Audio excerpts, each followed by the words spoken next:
Olá pessoal, tudo bem? Estamos começando mais um podcast do Grupo Marca e hoje com a presença da Edna Cordes, que estará conosco para falar um pouquinho sobre a sua profissão, que é importantíssima, de psicóloga, mas principalmente para falar sobre esse livro aqui, que a gente vai contar um pouquinho a respeito dele já já. Seja bem-vinda, Edna. Muito obrigada pela oportunidade de estar aqui hoje e poder falar do meu livro, que é muito especial, com ensinamentos cristãos e também com muita fundamentação científica, embasamento totalmente teórico. A gente vai falar desse livro aqui, Colégio Santa Fé, mas só depois, tá? Tá bem. Só depois. Primeiro a gente vai falar com a psicóloga. Ô, Edna, em que momento que você, lá na sua adolescência, sei lá quando é que foi, que você achou que você deveria ser psicóloga? Eu fiz um curso sobre orientação vocacional, um curso mais extenso, e lá a psicóloga, ela aplicou um teste de orientação vocacional, o que eu recomendo para todo mundo. E lá apareceu que eu tenho habilidades para tratar, conversar e interagir com pessoas. E daí era psicologia, direito, medicina, enfermagem, essas mais voltadas para a parte de humanas. Entendi. E aí eu escolhi psicologia. Mas a partir dessa dica que você recebeu, mas antes disso você cogitava? Não. O que você pensava que ia... O que você ia ser quando crescesse? O que você imaginava? Não imaginava? Pensava, não, só estudava, eu era jovem, feliz, livre, era bem tranquila. Mas aí no ensino médio, eu tinha um professor de geografia, professor Giovanni. E ele falava, olha, se vocês não estudarem, vocês vão trabalhar em qualquer lugar, vocês têm que fazer faculdade. E foi aí que eu comecei a pensar. E daí eu procurei um profissional especializado para não errar. Entendi. Não fazer uma faculdade e depois parar, entende? Finalizar. Até por conta disso que você fez o teste vocacional, né? Porque Exatamente. Você não tinha identificado nenhuma vocação. Agora, Edna, e quando você começou a estudar psicologia, lá na teoria, até você se formar psicóloga, a prática foi aquilo que você esperava? Você teve surpresas? Como é que foi a tua atividade profissional quando você passou a exercer efetivamente? Se comparar com a graduação, em relação ao surpresas. Porque a teoria, ela é bonita, ela fala assim dos problemas mentais, os transtornos, ansiedade, bipolaridade. É muito legal a teoria, mas quando você encontra alguém numa fase de mania, quando ela tá em surto psicótico, é completamente diferente. Agora, como é que é a relação porque o psicólogo e o psiquiatra, eles trabalham no mesmo sentido, né? Uhum. Cada um com as suas atribuições, obviamente, mas eles muitas vezes trabalham com o mesmo paciente, não é? Sim, é o ideal. Esse é o ideal. Né? E como é que é essa relação medicamentos, terapia? Como é que é a terapia conversada ali do psicólogo, isso, que tenta entrar na mente da pessoa? Como é que é essa relação? Quando que a pessoa passa a barreirinha da psicóloga e precisa procurar a psiquiatra ou o psiquiatra? Se a pessoa tem um transtorno mental, ansiedade, depressão, todos esses problemas que tá muito comum agora na internet, e tem um nível mais elevado, de médio para severo, não tem como escapar do medicamento. Porque daí consegue equilibrar, a pessoa consegue voltar para uma normalidade dela. Porque cada um tem a sua normalidade, tá?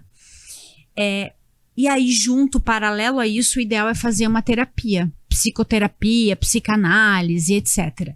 Normalmente, uma pessoa que tem um transtorno mental, bipolar, esquizofrenia, a gente tem que tratar a família também, porque a família sofre tanto quanto a pessoa. E a pessoa que tá com problema no momento, ela começa a adoecer quem tá em volta. É porque a pessoa é malvada. Não, é porque ela tá doente. Ela tem uma condição psicológica alterada, de acordo com o DSM ou do CID-10 lá, que é o Código Internacional de Doenças. Apesar da doença estar dentro da cabeça, ela existe e ela vai fazer com que o teu corpo sofra. As conexões cerebrais fiquem alteradas, por isso o medicamento. Mas é claro que na atualidade, né, moça, existe aí um excesso de medicamento. As pessoas estão viciando, porque vicia. É como tomar um copo de vinho. É como tomar cerveja. Também vicia, porque estimula o nosso neurônio, o nosso cérebro, e a gente fica legal. Ou diminui a nossa ansiedade, a euforia, porque tem pessoas que são eufóricas, muito felizes, e compram coisas que não precisam. Também, qualquer excesso não faz bem para o humano. Ô, Edna, mas agora você tocou num ponto. Eu lembro que você mencionou agora há pouco essas coisas da internet. O que você quis dizer com isso? Que as pessoas estão lá tentando se autodiagnosticar. Olha, com base no que eu estou vendo aí, eu acho que eu sou isso, eu sou aquilo. É isso mesmo? Deixa eu te contar uma coisa. Quando eu era moleque, lá pequenininho, novinho, eu lembro que um amigo um dia chegou assim para mim e falou: cara, vai ter baile de carnaval. Eu nunca tinha ido. Acho que tinha 14, 13 anos, não me lembro. Vamos. Consegui ingresso. Era pra garotada, mas esse baile de carnaval da tarde, eu não sei como é que chamava aquilo lá. E fui animadíssimo. Vamos lá, carnaval, que bacana. Primeira vez que eu vou no baile de carnaval. Chegando na porta, parecia que tinha um bloqueio, um muro de pedra, e eu simplesmente não entrei. Ele entrou e falou: daqui a pouco eu vou lá. Mentira, fui embora. Simplesmente deu uma crise que hoje eu posso dizer que foi uma crise de ansiedade. Na época, não entendi o que aconteceu. Simplesmente fui embora. Aí eu lembro que a minha mãe perguntou: voltou cedo, tava legal? Eu falei: tava. Fiquei com vergonha de dizer que eu não entrei, né? Mas não entrei. Quer dizer, o que era aquilo? Pode ter sido uma crise de pânico. Pois é. De acordo com dados estatísticos, a gente nasce 50% com as nossas características principais de personalidade. Os outros 50% a gente vai construindo de acordo com as nossas relações. Então, talvez você teve em algum momento da tua vida alguém que falava: ô garoto, o que tá fazendo? Ei, fala baixo. E tu, como tu é muito comunicativo, tu deve ter tido uma voz que falou: meu filho, fique quieto, para de falar um pouquinho, porque tu queria falar, gesticular. E quando a gente entra na adolescência, pai e mãe que tá ouvindo isso, pelo amor de Deus, presta atenção. Quando a pessoa entra na adolescência, fica tudo muito misturado, porque tem hormônio, testosterona, fica tudo muito confuso, a gente começa a se dar conta do nosso corpo, da nossa existência no universo. E essa fase é muito difícil. E você era uma adolescente na época. Sim. E aí você entra lá e as pessoas iam te julgar, talvez não estava se achando tão bonito o suficiente, talvez a garota que você quisesse estava lá dentro, vai saber. A gente não tem como saber agora, ou tu consegue lembrar. Acho que não. Enfim, tinha um motivo muito específico que fez você bloquear. A maioria dos bloqueios, ele tem um porquê, vem de algum lugar, mas a gente não pode esquecer dos 50% da nossa genética. Mas geralmente é essa questão de o que o pessoal vai pensar. Por exemplo, eu ouço falar que a pessoa que não gosta de dançar em público é porque ela fica pensando assim: todo mundo vai estar me olhando. Então a pessoa às vezes até dança legal, só que ela acha que ela não está dançando como Michael Jackson, né? Então, nesse caso, ela é muito ruim como uma dançarina, né? E ela fica inibida e prefere não dançar a se submeter aos olhares julgamentosos das pessoas que estão em volta. Isso serve para tudo? Não. É uma análise simplista. Olha, a preocupação com o que os outros pensam tem relação com a ansiedade. E, de certa forma, as pessoas que são mais ajustadas socialmente, elas têm esse nível mais elevado, porque, de fato, eu fico me preocupando o que os outros vão pensar de mim. E isso é importante. Porque esse lance da internet, do coach que fala: seja você mesmo, não desenvolva, porque tudo bem, tu não foi naquela festa, mas tu foi em outras, não foi? Sim, depois disso. Porque tu foi criando habilidades sociais, tu percebeu que tu não deveria ter contado pra tua mãe, porque eles iam te chamar de fracote, talvez. Ou falar: ô garoto, por que você não entrou lá, bobão? Não sei, tô imaginando, né? É isso aí. E aí a gente vai criando uma casca, e o que é ótimo. E a casca é assim mesmo, dói. Vai tentar entrar, não vai conseguir. Vai gaguejar, vai ficar nervoso. Vai tentar dançar, na primeira vez não vai conseguir. Falar em público, etc. Mas tem um dado bem importante, é que a ansiedade é filha do medo. E geneticamente nós temos medo. O ser humano, ele é um bicho medroso. Se você não é medroso é porque tá com algum problema, físico ou mental. E a ansiedade, ela é filha do medo, e é aquilo que nos faz viver. Imagina você que você tá lá na caverna, e tu vai numa festa muito louca, uma nova festa. Tu não sabe quem é o cara que tá lá, você pode ser atacado por um animal selvagem. Então, normalmente a gente tem medo do desconhecido, e é um lugar que você nunca tem entrado. Então, o medo e a ansiedade é inato do ser humano, e não adianta, a gente não vai conseguir fugir. A dose desse medo que varia de pessoa para pessoa. E às vezes tem gente que vai que é uma beleza. Pode ser que tenha um amigo teu que entrou, dançou com todo mundo e foi embora. Mas é porque cada indivíduo é único e cada um tem a sua história. Normalmente nós temos o impulso e aí o meio que regula. E normalmente, por isso o livro, são as nossas primeiras relações pessoais. Que é pai, mãe, irmãos, avós. Tem muito avô presente que contribui muito na criação do neto. Ou estraga, não sei, depende do caso. Então é basicamente isso. Não sei se eu respondi. Respondeu. Agora, e em relação à internet, eu vejo assim, até com preocupação, tenho até pena, para dizer a verdade. Eu vejo, por exemplo, as meninas são muito. Há uma exigência muito grande em relação às meninas, em relação ao corpo. Menino gordinho, todo mundo acha legal, o cara é divertido, ninguém dá bola se o menino é gordinho, não é verdade? Pode até o menino sofrer um pouquinho de bullying, mas eu acho que é menos que as meninas. Sim. Agora, a menina, se ela não tiver o corpinho perfeito, igual da mocinha do Instagram, do TikTok, ela já começa a criar 1 milhão de traumas, né? E justamente esse tipo de mídia social, TikTok, Instagram, é ali do adolescente que ele começa a usar. A comparação é inevitável. E geralmente, como é que chama? O algoritmo, né, Mosca? Que mais dá destaque são justamente aquelas meninas bonitonas. Tal. Então o nível de comparação é cruel, porque é uma em milhares que tem aquele padrão de corpo que é considerado o corpo ideal do ponto de vista da mídia, enfim. Como é que faz para essa molecada, principalmente as meninas, para lidar com esse bombardeio de imagens que o pessoal vê o tempo todo ali passando o Instagram, o TikTok? Em primeiro lugar, o ideal é não ter rede social. No mundo ideal. O ideal. E quando tem? Então, aí o pai e a mãe, ele tem que realmente negociar com esse jovem. Será que de fato vale a pena ele ter? Porque parece que assim, que não tem como o jovem não ter rede social. Eu não sei por quê. Por que não pode ter? Porque ele vai estar fora da galera? Será? Porque a galera tá só olhando pro celular, nem tem mais galera hoje. Você pode observar. E aí, aquilo que a gente estava conversando no início. Os adultos também estão assim. Às vezes a gente sai com um grupo de amigos e fica todo mundo no celular, fica postando, tem que tirar a foto perfeita, aí passa o filtro do filtro. A minha dica é evite ter rede social. Faça aí aquele lance de fazer o jejum, ficar 7 dias sem, combina com o teu filho adolescente, para que ele saia um pouco. O menino também hoje tá sofrendo muito, tá? Porque tá cheio de garoto perfeito na internet. E a comparação é inevitável. Na graduação, eu tinha uma professora maravilhosa, Silvia. Ela ainda é professora lá no Univille. E ela deu um texto fantástico que falava sobre inveja. E eu lembro que alguns alunos da sala eles ficaram revoltados com aquele texto. Ai, que texto horrível, nós somos cientistas, inveja, a inveja nem existe. Óbvio que existe. E o Instagram, a rede social de maneira geral, vai fazer com que a gente fique, meu Deus, olha eu aqui, o Enio aqui, fazendo podcast, trabalhando, e o fulano tá lá em Milão. Sei lá, tô imaginando, né? Ou cantores famosos têm uma vida perfeita, e nananã, e nananã.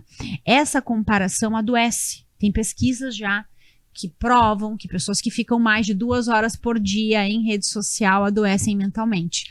E é justamente por conta da comparação e aquele corpo perfeito que não existe. Primeiro porque é Photoshop e a pessoa tá ficando doente para ter aquele corpo, se é que existe, né? Aqueles corpos que ficam lá sendo exibidos. Eu sou totalmente contra. O pessoal utiliza muito esse recurso de provocar inveja, né? Olha só o que a gente está jantando olha aqui. Eu aqui. Olha que ambiente maravilhoso, né? Olha que praia fantástica, que loucura, né? As pessoas sentem prazer em provocar inveja?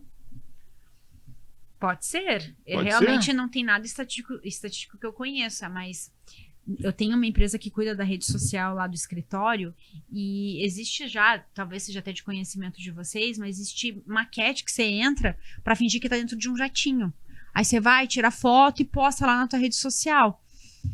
Porque você também, de fato, às vezes tem que parecer ser algo que não é para vender. Tem toda uma estratégia de marketing. Mas isso para aquela pessoa que, por algum motivo, ela caça likes, porque o negócio dela é engajamento. Exatamente. Eu até entendo esse tipo de trabalho. Interessante. Né? Tem esse trabalho. Se é um trabalho que ela tem remuneração por conta daquilo, tudo bem. Sim. Mas tem gente, por exemplo, vou fazer uma viagem para Angra. Faz 1 milhão de fotos, mas ela pensa, não vou publicar tudo, porque eu tenho que gradualmente ir soltando. Pô, eu aqui nessa escada não vou botar agora, mas em junho eu vou usar na hora certa. Então, essa coisa de parecer que você está melhor do que de fato está, serve para quê? Tem talvez a ver também com a cultura, Enio. Acho que essa pergunta é realmente uma pergunta que vai ficar no ar, porque a gente estava conversando no começo ali, o Mosca, ele é descendente de alemão com italiano, né? Nós somos colônia de italianos, alemães, aqui na nossa região bem específica. E os nossos antepassados, eles vieram para dar certo aqui. Porque imagina, o cara sair lá do meio da Itália. Tinha que dar certo. Não conhecia o Brasil. Primeiro que ele era muito corajoso, né? Pra vir pra cá. Muito demais. Destemido. Não, eu vou pra lá, eu vou vencer. Então são pessoas que têm um nível de cobrança elevado. E aí chega aqui, você tem que dar certo. Você tem que dar certo e pronto, acabou. Eu tive uma paciente que morou muito tempo no Uruguai. E ela deu muito certo lá. Deu muito certo até o ponto que ela se envolveu com substâncias ilícitas. Vou cuidar para não falar essa palavra. Enfim, que não é álcool, né, e nem cigarro, era ilícito. Substâncias que alteravam o funcionamento cerebral. E ela se enfiou numa furada, porque ela era do interior e ela prometeu para a família que ela ia dar certo. E a mãe dela falou, ó, você só volta aqui se tiver dado certo. Tá entendendo? Certo. E não deu certo. Uhum. Porque daí... E com certeza é uma frustração muito É uma grande, frustração né? Para a muito família, principalmente para ela, porque de certo ela não queria decepcionar a família, né? Essa coisa do autodiagnóstico. Meu Deus. Eu vejo muita gente falar, eu tenho ansiedade. Mas ninguém nunca disse isso para ela. A pessoa concluiu. Qual é a diferença entre ansiedade e a pessoa estar ansiosa por alguma coisa? Por exemplo, pessoa que está se formando na faculdade, Nossa. é natural, não vejo a hora de chegar a dezembro, né? Apresentar a banca. Exato. Então, sim. isso não é uma doença. A pessoa está simplesmente ansiosa. Mas qual que é a diferença da pessoa que está ansiosa por alguma coisa e a pessoa que efetivamente sofre com ansiedade? A ansiedade, que é um nível médio, é elevado, tu vai sentir uma pressão no peito, não vai conseguir respirar. Coisa física. Físico, totalmente físico. Uhum. Vai dar vertigem, o coração vai acelerar, você vai sentir que o teu coração parece que tá saindo pela boca, literalmente. Começa a suar, a sudorese fica elevada, a temperatura corporal aumenta, então tem literalmente alteração do corpo e a pessoa acredita que vai morrer. Tem sintomas claros para isso. Tem sintomas físicos e claros. E são frequentes, são eventuais? Depende do nível que você chegou. Por exemplo, burnout. Eu tô sofrendo no trabalho, eu tenho um chefe excessivamente que me cobra, eu me cobro, meu trabalho é pesado, eu trabalho mais de 12 horas por dia, chega um momento que a pessoa, ela vai estourar, em algum momento ela vai estourar. Ela pode ter crise todo dia que vai pro escritório, todo dia. Ou fui assaltado indo pro escritório, indo pra casa. Todo momento que você passa pela esquina que aconteceu de fato aquele estresse, você vai vivenciar. E vai passar todo aquele momento no teu cérebro, vai acontecer. Vai aumentar a pressão cardíaca, a pressão arterial, etc, etc, vai sentir. E tem, por exemplo, uma pessoa que não sofre com ansiedade, ela pode ter passado por uma situação traumática como essa, e ela lida melhor com aquilo ali, embora ela não goste de relembrar aquele lugar que ela teve, mas ela lida melhor. É isso? Tem. Né? Tem pessoas que têm o cérebro que funciona, por exemplo, como a gente estava conversando ali no início, ele é mais alegre. Você não precisa de medicamento para ficar bem. Tem pessoas que são naturalmente assim, tem pessoas que elas nascem já mais deprimidas. São pessoas mais entristecidas. E tudo bem. Tem pessoas que vivem muito bem, muitos anos assim, não tem pensamentos ruins, né, contra a própria vida. E vai viver muito bem, obrigada. Edna, e quando vem aquele pessoal falar assim para você? Isso é uma frescura. Tem. Seria tudo São frescura. Porque antigamente não tinha nada disso, mas é importante a gente lembrar que antigamente essa pessoa que tinha essas frescuras era louca. Ela é louca da cabeça, mulher louca. Deixa ali. Tem que amarrar essa pessoa. É ou não é? Era assim que se tratavam as pessoas que tinham algum tipo de doença, né? Que não era talvez diagnosticada, até porque não havia profissionais disponíveis em quantidade abundante para fazer esse tipo de leitura dessas pessoas, né? Diagnóstico, melhor dizendo. Como é que você lida com essa coisa? Isso é tudo frescura. Antigamente, meu avô dava umas palmadas e estava tudo certo. Você deve ouvir isso. Claro que ouço. Só que quando a gente é criado e pronto pro mundo, eu não tô falando que o pai tem que fazer isso, nem que a mãe tem que fazer isso. Mas quando tu começa a preparar a criança pro mundo, tu vai criando aquela casca que eu falei, aquela armadura, porque o mundo ele é muito duro.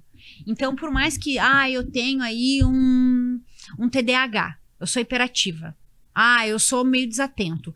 Se eu comecei desde a primeira infância a trabalhar e criar estratégia, eu posso dar muito certo. Então, talvez esse vitimismo excessivo seja ruim, essas pessoas elas têm razão. Na minha época, vai de qualquer jeito.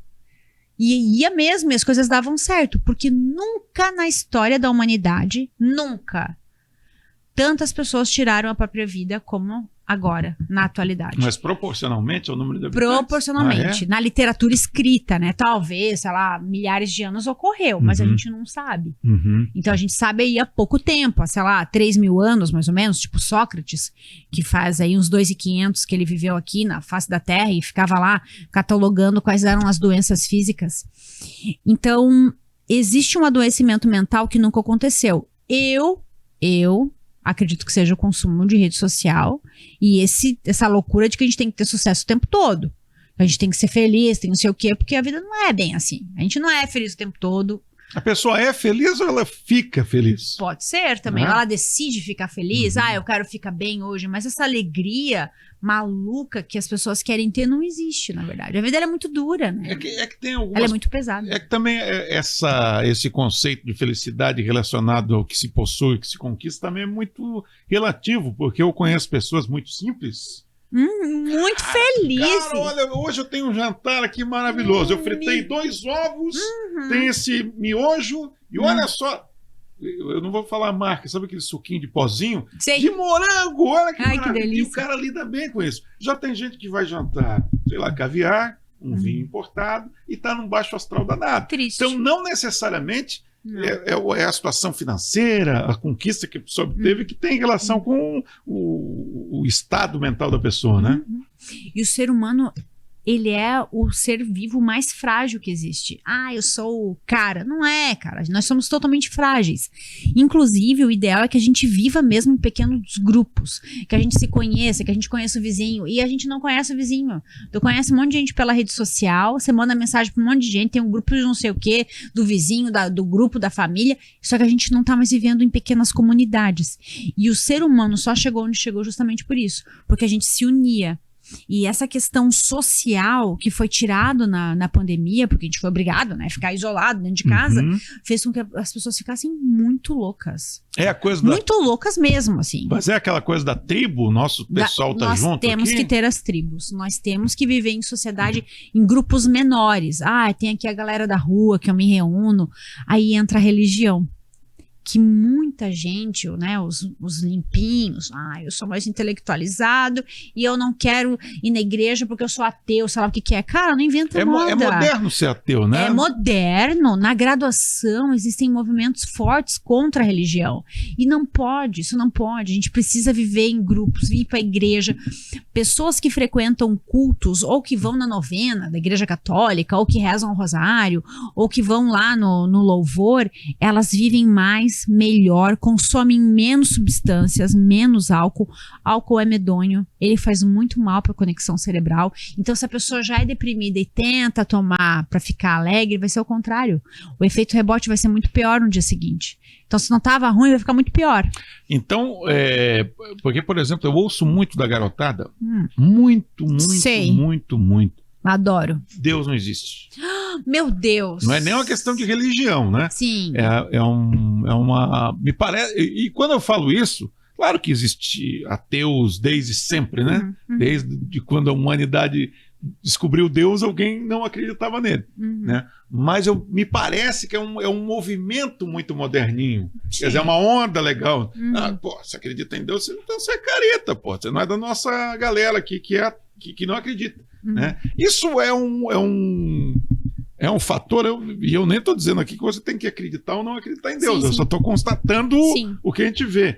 Isso é mais uma mania da galera? O que é isso? Tem um teste da psicologia que se chama NELF. É um teste bem bacana que vai traçar a personalidade. Se a pessoa tem perfil introvertido, extrovertido, etc. Perfil de líder ou não. E lá tem uma pergunta assim, você acredita que o meio vai interferir na personalidade do jovem? E tem gente que diz que não. Mas sim. Acho que completamente. Total, né? Nós que somos adultos, temos mais de 40 anos, a gente é influenciável. Agora você imagina um jovem que ele tá buscando uma referência. Se nós precisamos de grupo, nós adultos, o jovem ele precisa muito mais. Ele precisa ter a tribo dele, ele precisa ter o cara que se veste parecido com ele, com o mesmo tênis, com a mesma linguagem, fumando aquela coisa lá, aquele pendrive que faz super mal. Mosca, você não fuma pendrive, né? Não, ele Ainda toma bem. chimarrão. Ai, Chimarrão, que bom! não é chimarrão? É chimarrão? É chimarrão. Boa. Então, eles precisam desses grupos. O jovem precisa. E aí, a mídia, os livros, as novelas, não sei nem mais se existe mais Malhação, sei lá, se existe lá na Deve ter TV. alguma coisa parecida, pelo menos, né? Lá eles começam a entrar na cabeça do jovem e dizer como ele deve se comportar. E a gente tem que prestar muito atenção e não deixar ele ali vulnerável assistindo. Porque muito pai, e eu não tô criticando, às vezes é o que dá pra fazer. A mãe quer cozinhar, quer fazer uma refeição e a criança tá ali, você dá play lá e deixa. Mas o que tá entrando na cabeça desse jovem? Mas deixa eu falar do meu filho, então, quando ele era pequenininho. Tá bem. Eu era muito... Pô, o que é isso aí? Ah, isso aí é legal. Eu via os desenhos. Pô, Sim. esse desenho é bacana. Ô, Caiu. Na época, Caiu era legal. Pô, Caiu, educativo, gostei. Pô, curte. Sei lá, tô tentando lembrar alguns, eu não consigo lembrar agora. Bob Esponja. Não é educativo, mas é engraçado. Então a gente vai, né? Uhum. Mas chegou uma idade, quando ele fez, sei lá, não sei se 10, 11 anos, e ele descobriu o tal do YouTube. E no YouTube você descobre YouTubers. E esses YouTubers têm os preferidos da galerinha. Daí a galerinha, pô, esse cara aqui é legal. Daí todo mundo vai, é a tribo digital, né? E daí eu comecei a ver que ele via algumas coisas que eu não gostava nada. Aí ele tentava, não, pai. Argumentos, vários argumentos. Vem comigo como é legal. E vendo o argumento, eu lembro perfeitamente que meu filho via um biólogo muito inteligente, um YouTuber, que de uma maneira muito educada dizia que não acreditava em Deus. Aquilo me incomodava muito. Sim. Muito. Eu acho que eu sei quem é. Tá. Sabe? Sei. Ele é muito legal. Um cara muito bacana. Extremamente inteligente. E eu curtia o fato de meu filho se interessar por biologia, certo? Que era o objetivo do canal. Mas ele nunca, por conta do criacionismo, então, ele dava sempre um jeito de chegar em Deus. E aquilo lá me incomodava. Aí eu ficava naquele assim, ó, naquele equilíbrio. Tá, ele não acredita em Deus, mas, porra, um assunto é legal, né? Não tá perdendo tempo com uma coisa idiota, é um assunto bacana. Mas então, afasta. Mas aí isso... E ele estava numa fase de formação, né? Intelectual até. Então é difícil de você controlar essas coisas, que eu soube por acaso. Um dia eu estava vendo ele assim, quem é esse cara aí? Ele é um biólogo. Eu pensei, biólogo, legal. Aí eu fazia minhas coisas ouvindo. E eu ouvi o negócio que ele falou. Eu pensei, não gostei disso aí, pô. Ele acredita em coisas diferentes de mim, né? E a gente quer sempre que o filho, né, faça as mesmas coisas, goste das mesmas coisas. Então é difícil também de controlar isso depois de uma certa idade, né? Mas tu fez certo. Você chegou a conversar com ele sobre Conversei. isso? Ele me achou um caretão. Sabe? Mas olha só. Não vamos questionar se Deus existe ou não, tá bem? Vamos para dados estatísticos. Foi feita uma pesquisa recente em Harvard. Foi concluído que jovens que frequentavam a igreja usavam 30% a menos substâncias ilícitas. O que por si só já é maravilhoso. É maravilhoso. Vivem mais, muito mais do que aquele jovem que não tem e tem menos doenças ligadas ao corpo. Isso é loucura, né? Parece que não faz nenhum sentido, mas faz. Menos câncer, doenças ligadas ao cérebro, essas autoimunes. Porque quando nós rezamos, existe a meditação. Já que, né, o jovem é muito descolado, assim, não quer acreditar em Deus, então vá para meditação, pelo menos, aquietar o cérebro. Só que o jovem não quer aquietar, porque ele quer jogar videogame, porque ele tá no pico, né, da juventude, quer fazer muitas coisas, e ele acaba usando a energia em um lugar que não deveria. Então, se eu puder dar um conselho para um pai e uma mãe, busque uma religião. Busque um lugar para poder se amparar, para poder justificar algumas coisas injustificáveis quando tu perde alguém. No livro eu falo sobre o luto. É injustificável falar para um menino que ele perdeu a mãe ou o pai. Como é que você vai falar? E quando a mãe tira a própria vida? Como é que você vai explicar? É muito complicado. É difícil, né? Porque ela tinha um problema mental. Oi? O quê? É só isso? Todo mundo vai morrer, essa é a única certeza que a gente tem. Também não basta para quem tá vivendo um luto. E dói muito. E o meu luto é diferente do teu. Para você talvez passe de boa. Não tem uma fórmula secreta que serve para todo mundo. Não tem. Cada ser humano é único. E tem pessoas que sofrem mais. Tanto que tu deve ter algum conhecido que perdeu todo mundo da família, sofreu e depois deu a volta por cima e ok. Essa pessoa deu conta. Como tem gente que nunca mais presta. Eu conheço famílias que perdeu o jovem através de tirar a própria vida, que nunca mais prestaram. Uhum. A família fica totalmente inconformada, porque estava embaixo do olho do pai. O pai estava vendo. Só que não se deu conta, não achou que era tão grave, achou que aquela onda da baleia azul, sei lá o que, né, faz uns 5 anos mais ou menos teve um movimento. Ah, não, isso não é tão grave. E levou um monte de criança. E essa garotada, isso começou com essa nova onda nos Estados Unidos e agora tivemos alguns casos aqui no Brasil, o sujeito que pega uma arma, seja lá qual for, uma arma branca, uma arma de fogo, e sai disparando indeterminadamente no pessoal da escola. Né? Já tivemos alguns casos, inclusive aqui em Santa Catarina tivemos um maluco que acabou invadindo uma creche. Mas eu me refiro mais aos casos de adolescentes e crianças. Né? O que é isso? Isso é modismo também? Também, mas assim, ó, como que a pessoa foi convencida a fazer aquilo? Porque alguém está tentando convencer. Ou a pessoa que executou de fato o crime é a cabeça pensante. Porque existe também aquilo que o pai diz assim, é o outro que convenceu meu filho a fazer isso. Não, é o teu filho mesmo que tá fazendo o movimento. É ele que tá insistindo. De onde ele tirou? Da rede social, da Deep Web. Porque o pai deixou sim ele sozinho. Vamos continuar com redes sociais, internet. A sexualização precoce da criançada e das meninas jovens. Antigamente as meninas tinham mais pudor, né? Eu acho que nesse caso são as meninas. Os meninos também, Mosca? Não, né? Acho que as meninas, né? É que tem essa exploração muito por conta dos likes, porque elas sabem que aquela... Pornografia, sim, tem essas duas questões, né? Por conta disso é que dá os likes e tal.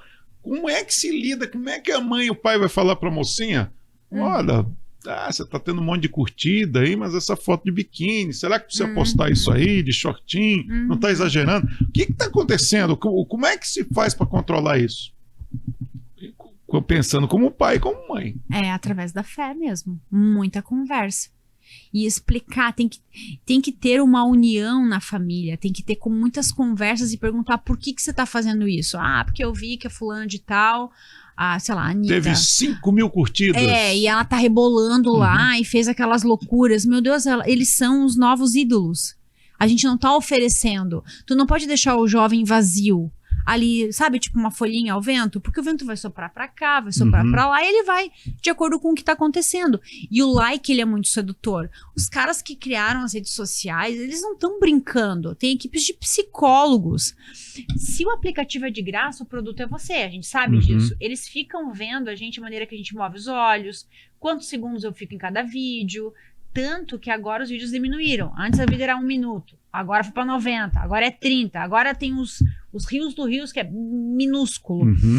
Então, os caras estão nos estudando, eles sabem que vicia, literalmente vicia.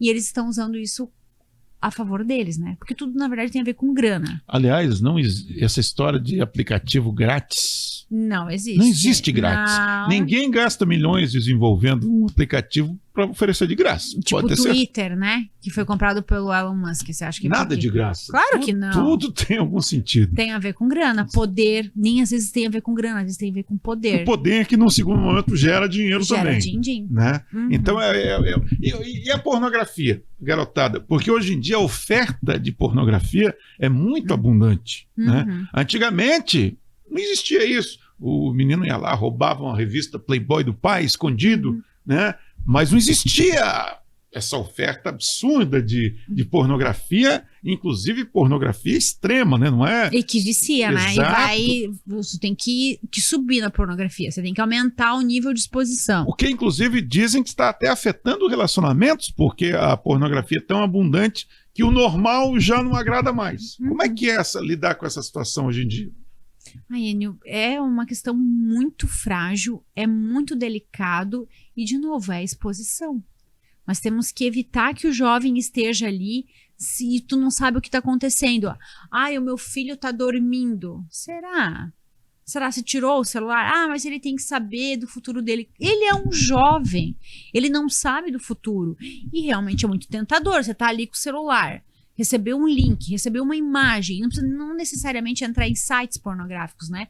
Você pode receber no grupo uma imagem, um vídeo no WhatsApp. Quer dizer, hora de dormir, é hora de dormir. É hora de dormir. Recolhe celular, notebook aqui nem pensar, tudo desligadinho, agora você vai dormir. Esse seria o ideal. E aí o pai fala, mas como que eu vou fazer isso? Ué, mas quem é que paga internet nessa casa?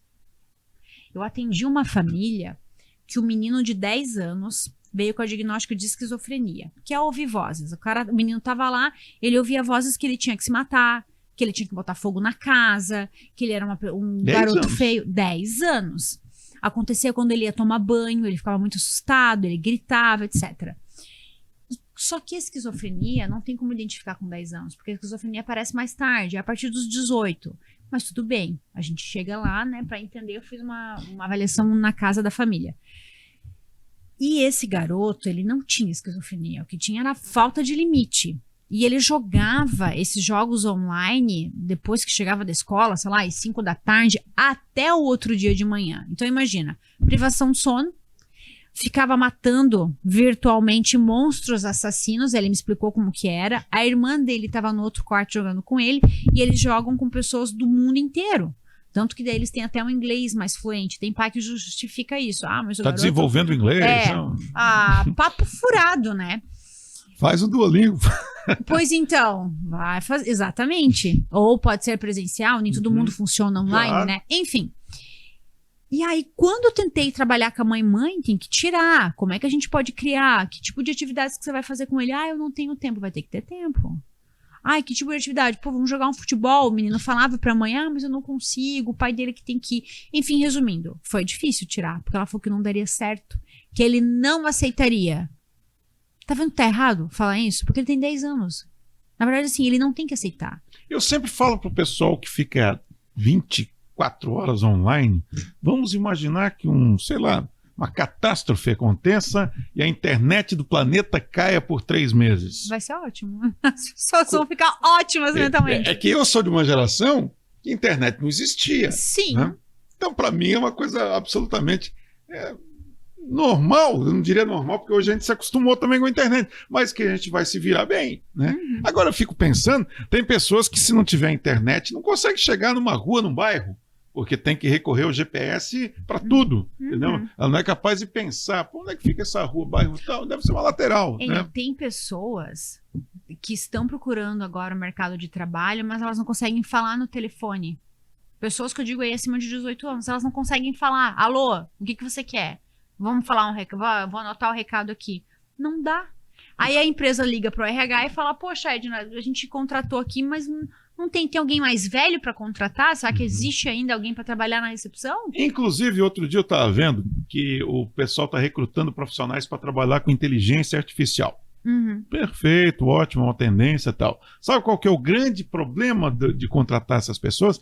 Que a inteligência artificial, ela não tem uma inteligência natural. É preciso alguém inteligente para descrever o que é preciso fazer. E se a pessoa não tem vocabulário, ela simplesmente não consegue dar comandos para a inteligência artificial realizar coisas. Então, é preciso que a pessoa tenha um vocabulário rico, que consiga se expressar, e isso só se consegue lendo.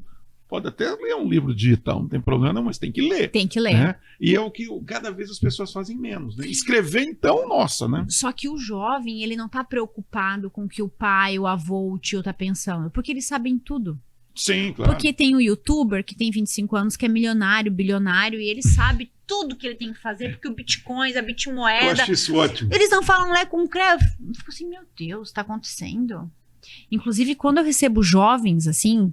que de uma classe A, classe B, a maior demanda do pai fala, esse jovem aí não tá falando nada com nada, meu filho, né? O que ele vai fazer do futuro profissional dele? Ele diz que quer ser youtuber, meu Deus, como assim? Às vezes é de família de advogados, de médico, de jornalistas, de tudo quanto é área, mas eles querem ser youtuber, e nada contra, não tô criticando. Não, sim, entendi. Mas tem que ter algo por trás que dá base, inclusive financeiramente, e aí você vai viver 24 horas também fazendo conteúdo, a pessoa vai entristecer. E é realmente insustentável.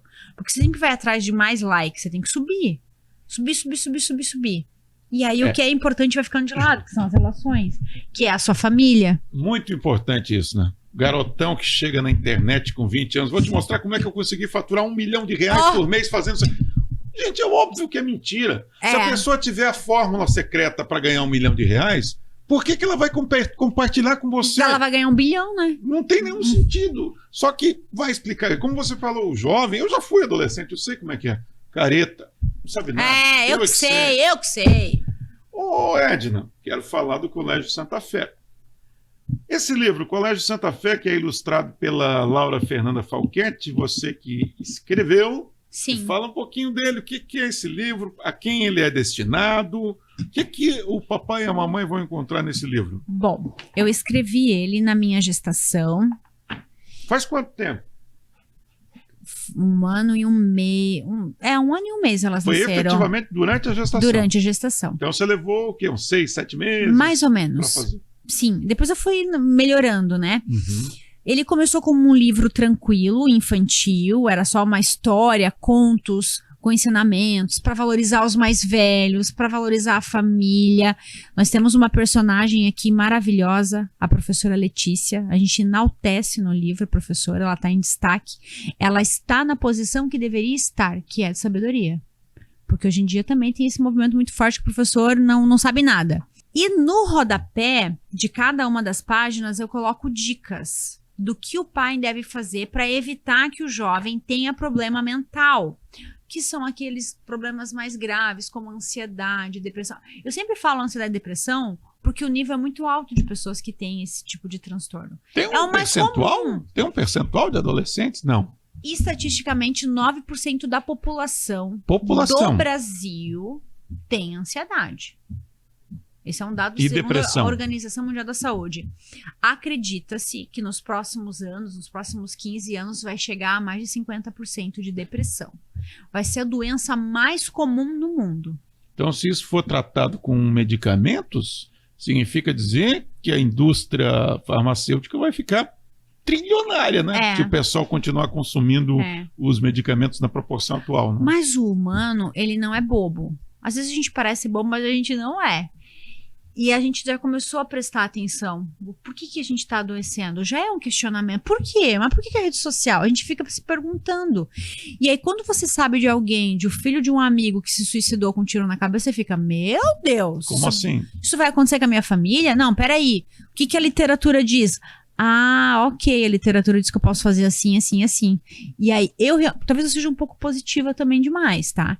Eu realmente acredito que material, conteúdo adequado, por isso que eu fiz ele impresso, pra pessoa pegar, rabiscar, levar quando for viajar. A gente tem um jeito de dar conta de quase tudo, só que a gente tem que ter estratégias. E a psicologia, ela, ao mesmo tempo que ela é muito boa, ela também pode ser muito rasa, né? Como você falou, só uma conversa vai adiantar? Claro que não, tem que dar tarefa para quem vai lá. E não é todo mundo que entra em terapia, que quer fazer terapia, que precisa de terapia ou que vai dar conta. Porque quando a gente mexe em sentimentos muito feios, em coisas muito ruins para a pessoa, às vezes ela não dá conta. Então tem que ir com muita cautela. Mas falando de novo do livro, ele dá dicas daquilo que é mais importante e aquilo que mais adoece para o pai e a mãe evitar. Nos primeiros 7 anos de vida, a criança, ela constrói a base da personalidade. É como se tivesse construído uma casa e as paredes estão divididas aqui e a gente coloca os móveis. A gente vai construindo a nossa personalidade mais rígida até os 7 anos. É óbvio que depois de adulto a gente pode mudar. Óbvio. Mas as paredes a gente dificilmente move. Quase impossível. Porque tu já aprendeu. Você consegue roubar alguma coisa de alguém, Enio? Não. Tu consegue pegar assim, vou pegar escondidinho? Deus me livre, quem que te ensinou? Isso tá lá na primeira infância, né? Tu até tentou roubar um negocinho, mas aí deu um rolo na tua casa, falou, que isso, garoto? E aí marcou. Deixa eu contar aqui um segredo. Uma vez eu tava voltando da escola. Sei. E daí eu achei um brinquedinho no chão. Sei. Achei mesmo, tava no chão. Ah, que legal. Vixe. Olhei para um lado, olhei pro outro. Não tinha ninguém, vou levar. Cheguei em casa, tava brincando. Meu pai viu. Ixi. O que é isso aí? Ah, eu encontrei na rua. Encontrou onde? Ah, lá em tal casa, lá na frente. Tá? Mas estava na rua? Tá. Então faz o seguinte, pega isso aí e leva exatamente lá onde pegou. Ah, mas daí outra criança vai pegar. O problema é dela. Mas você vai colocar lá onde você pegou. E eu, sob protestos, peguei, fui lá e devolvi. Mas aquilo lá foi legal. Foi uma coisa que eu pensei, então eu não devo mais pegar as coisas na rua, né? E pronto, acabou. E ainda que não fosse um roubo, mas não era meu, né? Então, se não me pertencia, né, era melhor deixar no local onde eu vi. Então, isso tem muito sentido, isso que você está falando. E aí, o que acontece? O pai, trouxa, posso falar trouxa? Pode, deve. Ele acha que ele tem que fazer tudo que a criança quer. Pra ele ser um bom pai, ele tem o paizão, que... gente fina. que gente querida. Não, o pai é posição de autoridade. Quem manda na casa é o pai e é a mãe. E ponto final. Antigamente, as pessoas se divorciavam menos. Na pandemia, foi um estouro. Até tem que dar uma olhadinha nos dados estatísticos aí. Muitas pessoas se divorciaram, porque foi pra casa, olhou pra mulher, a mulher olhou pro cara, não quero mais, se divorciaram. Você que é minha esposa, não conhecia direito. Você é mais chata do que eu imaginava, tô brincando. Enfim, e aí, quando a gente se separa, que ao mesmo tempo é bom, uma relação desgastada, tinha que ser posto fim, ao mesmo tempo quem tá ali é a criança, e a criança sofre. Por isso que quando for para divorciar, se puder segurar um pouquinho, segura. Mas se for para ficar brigando também dentro de casa, é melhor se divorciar da melhor maneira possível. Só que quando a gente tá com raiva, a pessoa fica cega, né? É bem difícil controlar. Enfim, e as histórias, então, elas são educativas. E aí tem essas dicas e tarefas nos rodapés. Fala sobre telas. As histórias falam da professora Letícia, que na escola não pode celular. E aí, mas eu quero tirar uma foto. O aluno fala, não, mas as memórias, elas são fotografias que ficam no nosso subconsciente. Então, quem tem um livro, Colégio Santa Fé, e que consegue colocar em prática, meu amor, a vida fica muito melhor. E onde é que se encontra o Colégio Santa Fé? Como é que faz? O site vai ficar pronto. Eu pedi para fazer um site só pro livrinho mesmo, para poder mandar entregar. Já tem endereço definido? Já não, ainda não. Não tem. Mas logo vai tá no meu Instagram. Logo Como eu vou é que acha lá. a Edna Cord no Instagram? Edna Cord, Bem tem um fácil. I. Acorde com I. Depois vai aparecer em caracteres aí pro pessoal. Boa. Ó, por exemplo, aqui eu coloquei um dos contos, fala sobre finanças. Tem muita gente que tem essa crendice de que vai ficar milionário, que vai... mas a vida não é bem assim. E que daí acaba querendo comprar coisas que não precisa comprar porque é induzido pelo meio. Porque, de novo, cai na rede social, novela, eles dizem aquilo que a gente precisa ter. Você está falando do comprador compulsivo? Não. O comprador normal mesmo, tá. Sabe? Porque por que a gente precisa ter determinada marca de carro, por exemplo? Ou determinada marca de roupa? Qualquer marca serve. Por que a gente tem que ter aquela? Porque a gente está sendo induzido a comprar. De novo, nós somos um produto na rede social, né? E aqui fala novamente sobre a questão das finanças. Porque tem um movimento muito forte do cartão de crédito. E a criança, quando ela vê o pai só passando o cartão, ela vai ter a sensação de que é muito fácil. Parece que aquilo ali é só passar e comprar o que quiser, tá né? tudo resolvido. A criança tem que saber que não, tem que trabalhar. Aqui também tem tarefa. Que aquilo lá tem limite, né? Exatamente. E por quê? Por que tem aquela condição financeira um pouquinho melhor? Porque o pai trabalha muito, a mãe também. E os pais erram, eles falam, não, a gente não pode contar isso pro filho, eu vou dar do bom e do melhor, porque ele vai ser melhor que eu. Não, ele vai ser pior que você. De novo, nunca na história documentada, os filhos estão mais burros do que os pais. Eu li sobre isso outro dia, inclusive. E aí, quem que tá errando? É a gente. É a nossa geração que tá errando. Edna, você falou num ponto interessante, né? O cartão de crédito. Não sei se você já estudou a respeito. E o dinheiro. O dinheiro, ele acabava. Né? Você chega, vou comprar um sorvete para você e vou comprar um cachorro-quente. Acabou. Acabou o dinheiro. Quando é que você vai ter mais, pai? Quando eu receber o meu pagamento, sei lá. Não é? Ou quando eu fizer tal atividade. E hoje em dia, aquele cartãozinho... Aliás, tem muito adulto que pensa que aquele cartão ali não tem limite, né? Mas tem. E vai gastando. Mas aquele cartão dá a falsa sensação que é uma coisa que, né, é só passar. Passar, digita a senha, tá tudo certo.